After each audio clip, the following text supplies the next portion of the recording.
paz do Senhor, meus irmãos. Então, dando continuidade à nossa aula sobre o Evangelho segundo São Mateus, eu sempre gosto de frisar, que não é o Evangelho de Mateus, ou o Evangelho de Marcos, ou o Evangelho de João. São os evangelhos, o Evangelho de Jesus Cristo, segundo foi escrito, segundo a visão desses evangelistas, do evangelistas Mateus, Lucas, Marcos e João. Então, dando continuidade, na última aula nós falamos um pouco sobre a fase final do ministério de Jesus, ali já quando ele está de volta à Judéia, onde ele vai ser crucificado. Então é a apresentação, a crucificação e a ressurreição. Nós falamos isso na última aula. Agora, na parte 4, aqui na nossa página 91 do nosso livro da Antioquia, da Escola Teológica Antioquia, nós vamos falar um pouco sobre as parábolas de Jesus. As parábolas de Jesus é um tema muito importante no livro de Mateus, porque nós vamos encontrar as parábolas somente no livro de Mateus. Claro que nós vamos ter algumas histórias relacionadas tem uma semelhança com as parábolas em outros textos, né? A própria revelação de Apocalipse, ela vai trazer uma parte alegórica, né? Mas quando fala de parábola, nós vamos sempre ter em mente o que Mateus escreve, né? As parábolas relatadas por Mateus. É importante nós entendermos que a parábola ela é usada por Jesus para explicar sobre o reino dos céus. A palavra reino dos céus, ela se encontra mais ou menos, são 33, 32 vezes, é citado esse termo no Novo Testamento. Todas as vezes que foram citada a palavra reino dos céus, ela está no Evangelho de Mateus, no Evangelho segundo Mateus. Por que acontece isso? No Novo Testamento há 66 referências da palavra reino de Deus, 32 reino dos céus em Mateus, porque o judeu ele tinha um grande zelo pela palavra Deus, então ele não vai usar a palavra Deus tantas vezes, ele vai usar, tanto que reino de Deus em Mateus se transforma em reino dos céus. Mateus ele vai, sempre que vai escrever sobre o reino de Deus, ele vai colocar como reino dos céus, por essa questão de não falar o nome de Deus assim a qualquer momento, tá? Então, Mateus ele vai trazer essa característica, mais uma prova aí de que o livro Evangelho segundo Mateus foi escrito mesmo por Mateus, direcionado para judeus. Isso sempre é bom ser explicado. Então, quando Jesus vai explicar sobre o reino dos céus, ele precisa trazer uma linguagem que as pessoas daquele cotidiano ali possam entender. Então ele vai usar uma narrativa alegórica que transmite uma mensagem indireta por meio de uma comparação, de uma analogia. E essa ferramenta ela é chamada de parábola, né?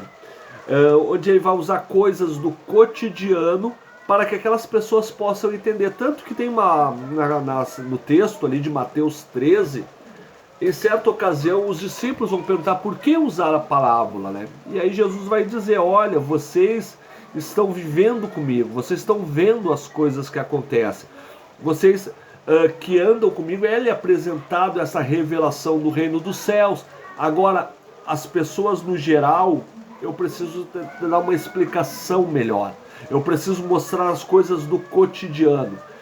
E nós percorrendo aqui as 7 parábolas, esse texto se encontra em Mateus 13, ali as parábolas, nós vamos poder observar que Jesus sempre faz uma referência ao cotidiano, ao dia a dia daquelas pessoas. Tanto que ele vai dizer ali, que a parábola, ou melhor, na parábola ele vai dizer que o reino dos céus é semelhante a um homem que semeou boa semente. É semelhante a um grão de mostarda. É semelhante ao fermento.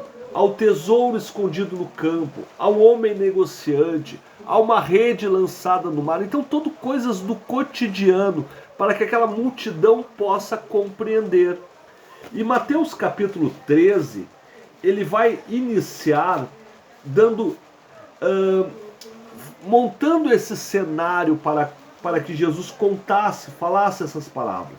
Nós podemos acompanhar a leitura que Mateus capítulo 13 vai dizer assim, ó: no mesmo dia, saindo Jesus de casa, sentou-se junto ao mar, e grandes multidões se reuniam a ele, de modo que, entrando ele em um barco, assentou-se, e toda a multidão estava de pé na praia. Então a multidão era tanta, primeiro ele se aproxima ali, ele senta à beira da praia, as pessoas se reúnem, só que aquela multidão começou a crescer, e aí é emprestado um barco para ele, e ele vai se afastar para dentro do mar para proferir aquelas parábolas, as 7 parábolas. Então ele vai falando ali das parábolas, né? É importante frisar, meus irmãos, que 2 delas ele explica, né? A parábola do semeador e do joio, ele vai falar na parábola e vai trazer uma explicação para a parábola. Ele vai identificar quem são os personagens das parábolas. Nós não vamos ler aqui todas as parábolas, são 7, mas até peço que os irmãos leiam e tragam alguma dúvida em sala de aula para nós podermos, ou até mesmo aqui na videoaula, né, para que nós possamos explicar alguma coisa relacionada a essa parábola. Então 2 delas são explicadas, a do semeador e do joio, e a da rede ela é parcialmente explicada. Depois, quando Jesus se retira, os discípulos perguntam: mestre, como é que é aquela parábola ali? E aí o mestre, Jesus, vai explicar para ele como é que funciona, o que ele quis dizer com aquela parábola. Um ponto importante aqui, meus irmãos, para os irmãos, né, até para servir como uma curiosidade, quando ele vai falar sobre a parábola do grão de mostarda, ele fala assim, ó, que o reino dos céus ele é semelhante ao grão de mostarda, que um homem tomou e semeou no seu campo. Que na verdade, agora ele está falando do grão da mostarda, da semente, né? É a menor que todas as sementes, mas quando crescida é maior entre as hortaliças. Isso faz lembrar quando Jesus fala assim que o homem que tem a fé do tamanho de um grão de mostarda, ele pode pedir que o monte muda de lugar e ele muda. E aí algumas teorias errôneas, né, vão dizer, olha, a fé pode ser bem pequena, né, desde que tenha, ela é possível, mas na verdade o texto não vai dizer isso, mas a exegese do texto, e aqui está a explicação, que quando Jesus fala de uma fé do tamanho de um grão de mostarda, ele está se referindo a essa explicação aqui, é uma fé que ela começa do tamanho do grão da mostarda, que é a menor de todas as sementes, mas que ela vai crescendo. Então ele traz uma mensagem para nós. Se a nossa fé, ela começou pequena, mas ela foi crescendo, isso fala de uma fé dinâmica. Ela vai crescendo, aí sim nós podemos pedir para que o monte mude de lugar. Claro que é uma metáfora que Jesus está dizendo, e Jesus está dizendo, olha, se alguém tiver uma fé crescente, uma fé dinâmica, tudo que pedir pode ser alcançado. Amém, meus irmãos? Então, só como uma característica, ou melhor, uma curiosidade desta fé.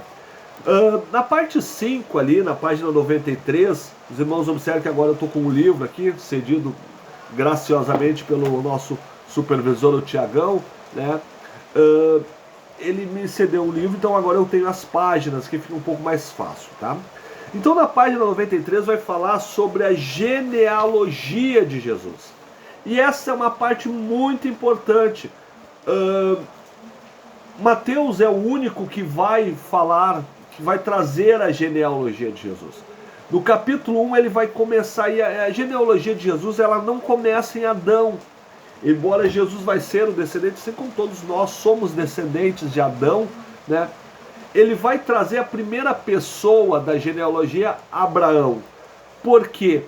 Pela promessa que Abraão recebe lá quando Deus vai chamar Abraão. Nós estudamos isso nas aulas do Antigo Testamento, quando Deus chama Abraão, Abraão, sai do meio da tua terra, do meio da tua parentela, para uma nação que eu vou ensinar. Então, está identificando Jesus como filho de Abraão, né? Como descendência de Abraão. Claro que eu gostaria muito de passar por cada um dos nomes da genealogia, porque cada um dos personagens dessa genealogia vai mostrar alguma característica de Jesus. Mas algumas delas nós podemos mostrar. Por exemplo, Isaac, né?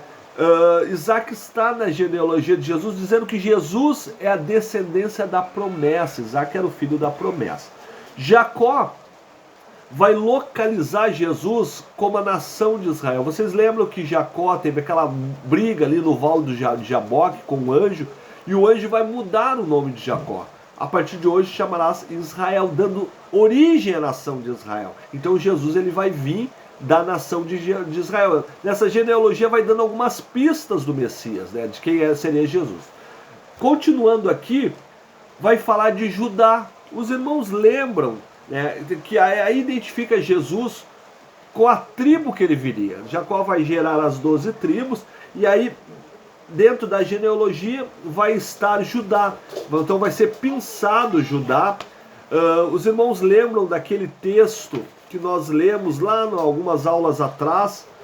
Nós lemos um texto que está em Gênesis 49:10, né, que vai trazer esta característica de Jesus como filho de Judá, como descendente de Judá. Então nós podemos ler aqui essa passagem, uma passagem muito bonita, 49 e o verso 10 diz assim, ó: o cetro não se afastará de Judá, nem o legislador dentre os seus pés, até que venha Siló, e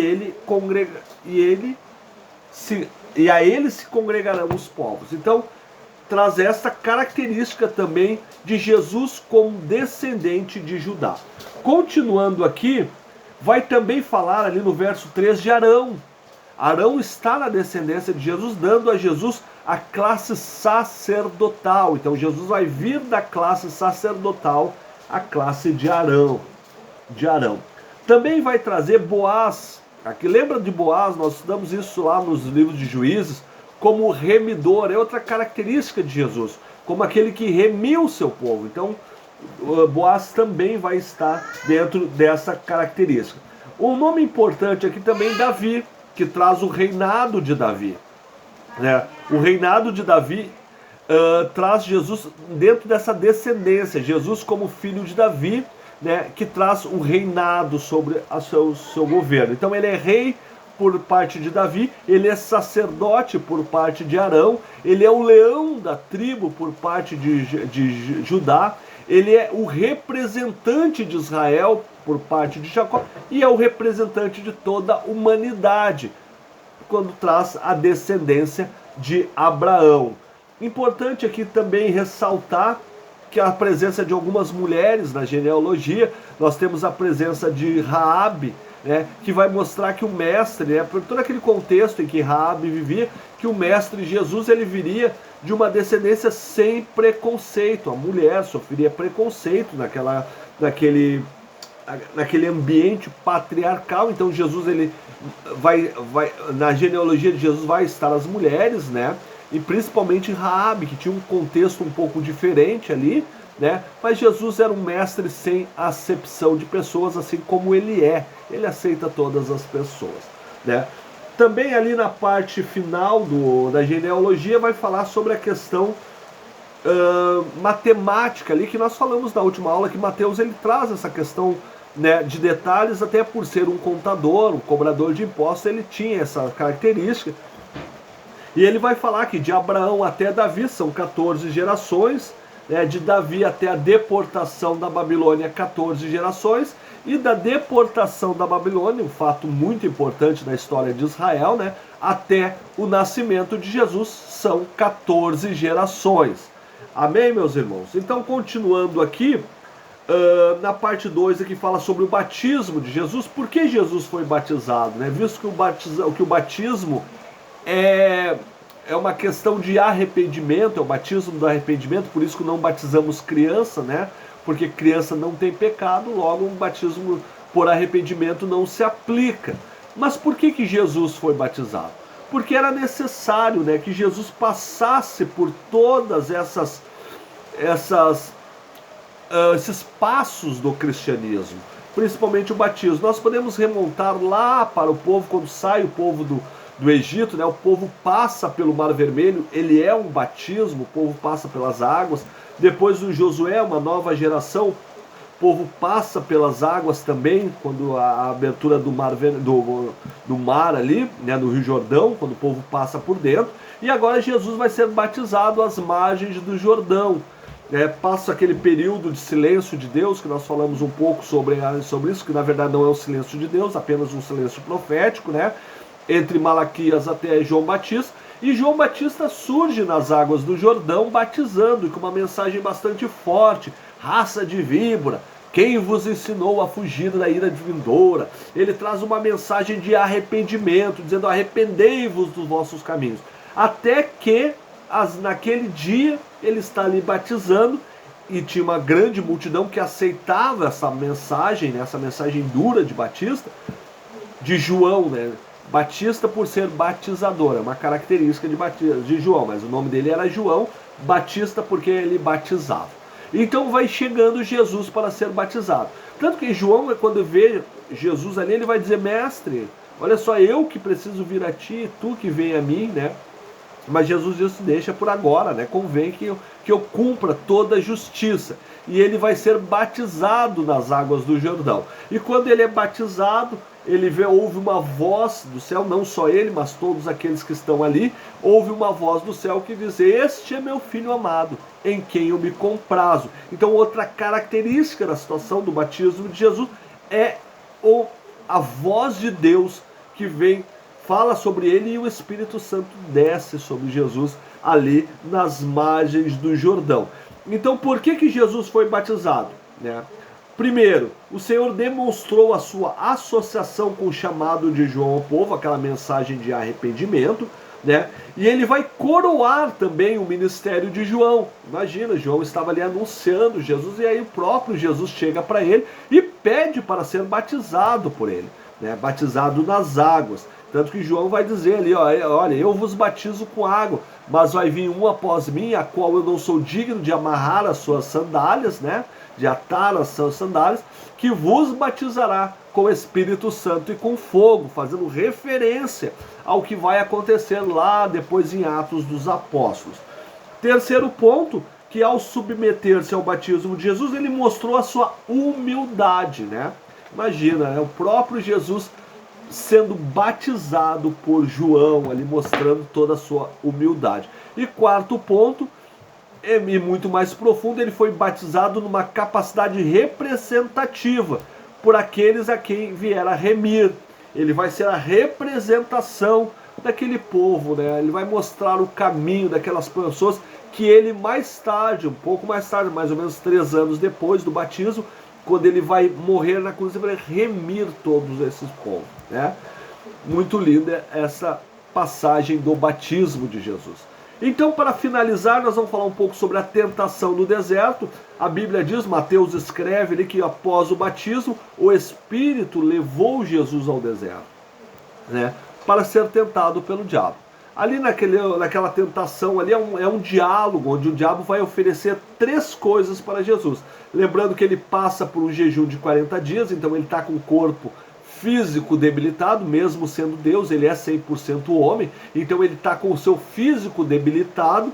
E a primeira tentação que o diabo vai oferecer é para o corpo, né? Já que ele está com fome, faz dessas pedras virarem pão e come. Mas aí Jesus vai dizer, né, está escrito também. Ele vai vencer pela palavra, quando ele vai dizer assim: olha, está escrito também que, né, nem só de pão viverá o homem. É um texto lá de Deuteronômio.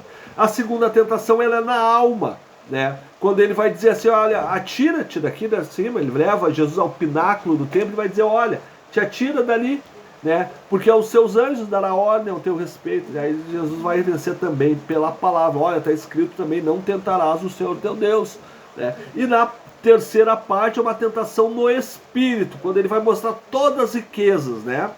E aí ele vai dizer: tudo isso eu vou te dar, se prostrado me adorares. Aí Jesus diz, não, só a Deus adorarás e só a Ele prestarás culto, porque está escrito. Amém, meus irmãos? Então terminamos assim a aula sobre Mateus.